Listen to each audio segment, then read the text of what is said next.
म्हणते मी पण असा जो विश्वास नाही करता अजिबात तू पाच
आमच्या बाजूत जोडून ठेवता नाही तसं माझं लग्न बिग्न काही ठेवलं नाही का आणि मग पोटात दिसते आहे ती माझी जाईल चांगली ₹1,00,000 आहे आणि सुंदर कुणी कुणाला देतं का सुंदर तुम्हाला आवडली हो आवडली का असं द्या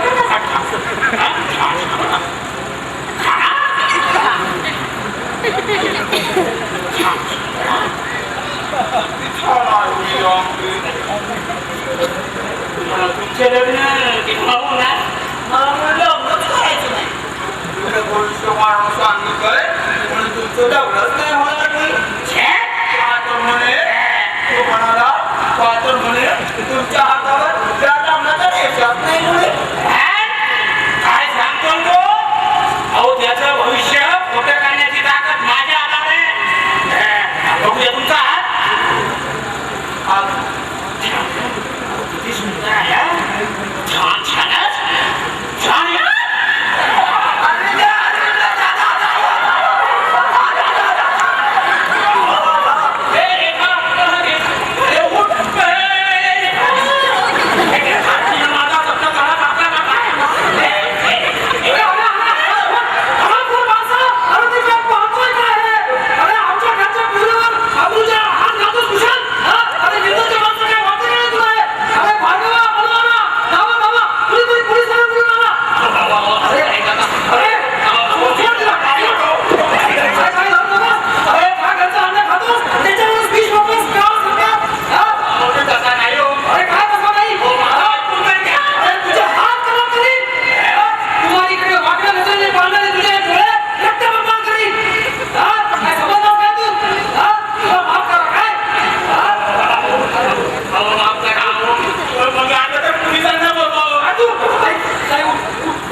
सांगता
खूप वाईट आहे दादा. मी जाते दादा. जाऊ नको. जाऊ जा. अहो मी तुमच्या पाया पडतो. अहो माझा ऐकून तर घ्या. वाटेल तेवढा पैसा देतो पण तुम्ही मला बोलत नाही. अरे काय तुला पैशाला चालायचंय का? आणि तुला मी ओळखत सुद्धा नाही. असं काय करता? मी जागीदार आहे. असल्या मुलींच्या अवरोध हात टाकणारे जागीदार आहे. तुझी माणसं काय चालायची का? तुमच्या जाबरा बाबा तुमची लायकी होतो मी. तुम्हाला सांगतो आमच्या जाबराला आणि मुली भरपूर मिळतात सांगतो. असू द्या मामा आणि मावशी. मामा तुमचा तो मामा आहे ना तो गेला बापात आणि ती मावशी गेली तुझी. तुम्हाला सांगतो मला पोलिसांच्या ताब्यात लागलं तर ती माझी आधी जागिरी तुम्हाला देतो. चल पोलीस कायदे आल्यावर कुठून गेली आता प्रत्यक्ष परमेश्वर जर याला तुझ्या घराचा फास सुटणार नाही आणि पुण्याबरोबर नाव घेऊन जातोस. साहेब अहो हा अतिशय भयंकर माणूस आहे. आमच्या घरात घुसला आणि माझ्या बहिणीच्या अगोदर हात टाकण्याचा प्रयत्न केला या माणसाने. मला स्वयं पुन्हा केला आहे. त्याला 7 वर्षाचं तरी अगदी बरोबर.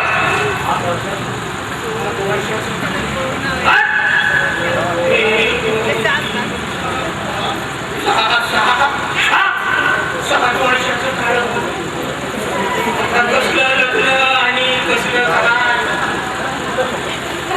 साहेब मला एकंदरीत सदा तरी किती होणार? पहिली फाशी भेटली आणि नंतर काळ्यापणावर पाठवली. साधी फाशी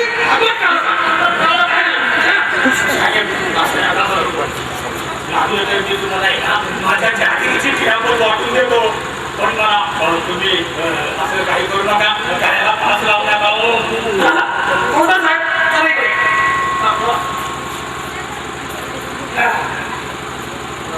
हा जो माणूस आहे हा ब्रह्मचारी असला तरी आपला कोणताच नाही आपल्या एखाद्या बाजूच्या दृष्टीने बरोबर ठेवतो.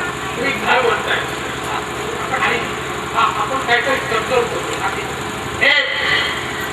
आणि हा काही हे तुला मी एका अटीवर सोडायला तयार आहे. तर मी सांगेन तसं तुला लिहून द्यावं लागेल. तर साहेब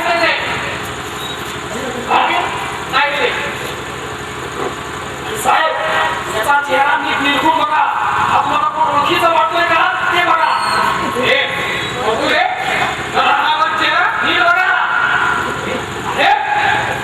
आता भोकाही बघा. काय म्हणतो प्रसिद्ध असा डाकू आहे. बाप रे तुम्हाला काय सापडला आहे? फार भयंकर माणूस दिसतोय. म्हणजे आमची रेखा फार मोठ्या संकटातून असते म्हणायची. भोकाई म्हणणार हा प्रसिद्ध आहे. हा स्थानिक भागात वेगवेगळ्या प्रकारची संगत देतो आणि चांगल्या लोकांच्या घरात शिकतो आणि त्यांच्या बायकांकडून बोलून नेतो. हो सगळा सगळं लिहून घ्या त्याच्याकडून. हे असं वेळेस घेऊन आमच्या घरात घुसला का रे? सोडा. ठीक आहे तुला मी सोडून देतो. चल ठीक आहे डायरी आणि मी सांगतो तसं लिहून दे. हा पेन घे. हा दे.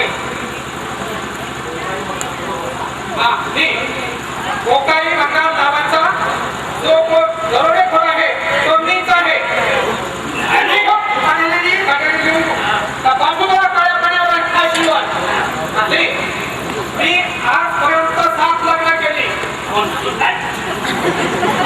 मी आजपर्यंत 7 लग्न केली.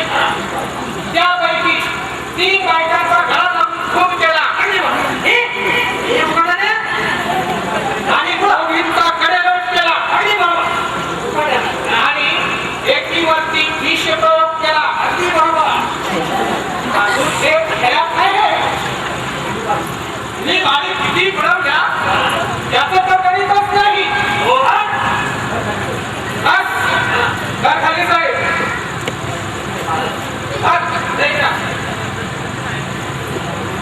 आणि फिरून जर या गावात दिसलं तर माझी तुला फाशीवरती आणि नंतर काळ्या पाण्यात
या आत मी सुन दिसतोय अरे दिवसभर ही मंडळी मला सांगतो दिवसभर ही मंडळी भात आत आत आणतात लवकर झोपी आणतात इतर गोष्ट माझ्या पाठ्यावर पडली बराच वेळा दिलेला दिसतो ही निराकारी काय असं पाहुण्या कोणाची वाजताय मला वाटलं निरा निरा लागेल जवळ बघू दे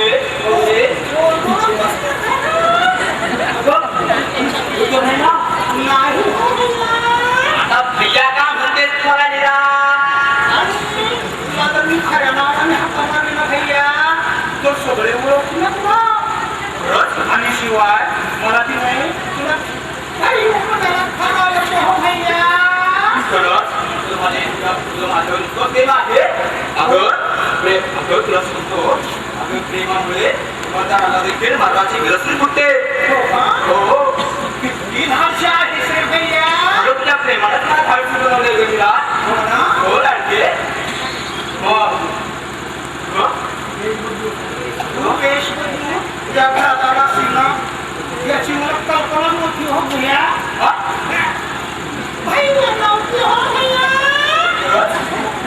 खरंच तुझं माझ्या इतकं प्रेम आहे त्या दिवशी त्या घरातून गेल्यापासून ज्या नावाची चप्पल आता घेऊन बसला होतो मी पण हा दुःखा कशाला चेहऱ्यावर ठेवलाय पावले लाडके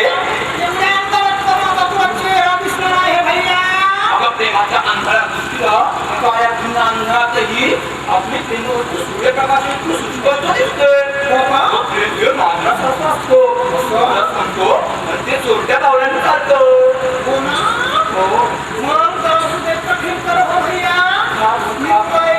सांगणार आहे कोणती मला की नाही तुझ्या बरोबर लग्न खाण्यासाठी काय होतीस तरी मला वाटलंच तुझ्या आवाजात बदल कसा काय तुझ्या या कोमल अंतकरणात एवढी निर्दयता कोण आली त्यांना लाडकी जवळ बघते मला बघते अरे माझा की नाही विलास झाला नाही झाला तर भैया माझं की नाही माझ्या आईनं त्या पंडित भुवनेश्वराशी लग्न ठरवलं हो भैया कोण तो पंडित भुवनेश्वर भाट्या पुस्तकांच्या गोळ्या निर्बुद्ध नंदीबाई त्याच्याशी तुझं लग्न ठरवलं जर गोष्ट मला सकाळी माहिती असती ना तर त्याची कबर लावली असती त्या दरवाजा अरे बापरे काय म्हणाले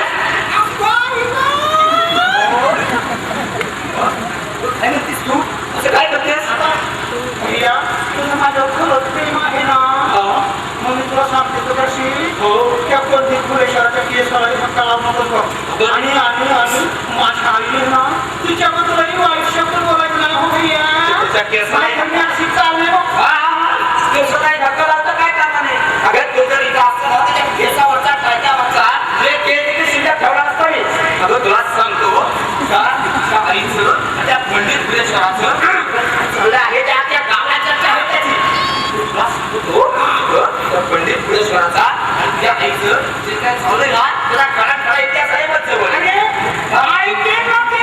चाललं त्याला मला ऐकायला गेलं अगं काय नाही अगं त्या बाबाला देखील घाबरत नाही जर या ठिकाणी असती ना त्या तोंडावर देखील शिवाय द्यायला कमी केला असतं मी तुला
नंतर काळं पाणी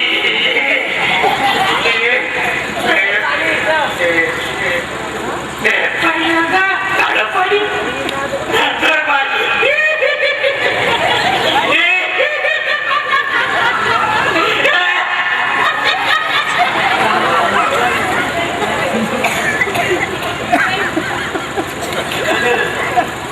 गाणं म्हणता का तुमचा आवाज खास महाग उपास मधला जला सगळ्याई उपास मधला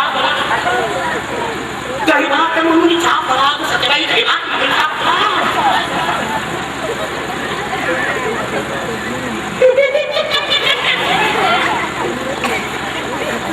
हरामखोर गळे बापू बदमाश अरे आमच्या भूमीकडं वाकड्या नजरेने पाहणारे तुझे ते डोळे फोडून रक्त रंगाळे करून टाकेल धोका वेगळा यायचा आता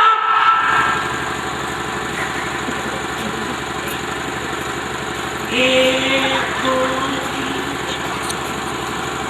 पाच सहा सात वर्षाचा नंतर फाशी